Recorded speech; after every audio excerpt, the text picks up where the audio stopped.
Hello guys, papakita ko lang sa inyo ang aking mga alaga, Rhode Island Red. Malaki na sila, malapit na siguro itong mangitlog. Free range ko lang po sila para makapagkain din naman sila ng mga dahon. Mahilig kasi sila kumain ng mga dahon ng damo.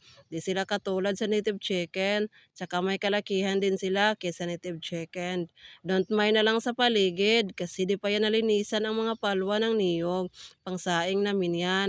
Lagi kasi umuulan dito, maputik pa ang lupa. Tinatamad akong magwalis kapag maputik kasi dumidikit sa walis tingting ang lupa.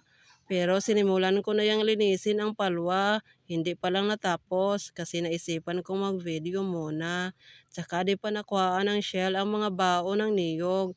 Kinukuhaan kasi yan ng shell ang mga bao para gawing uling, kaya hindi namin yan sinunog. Pero minsan yan ang ginagamit ko sa pagluluto kapag igana ang mga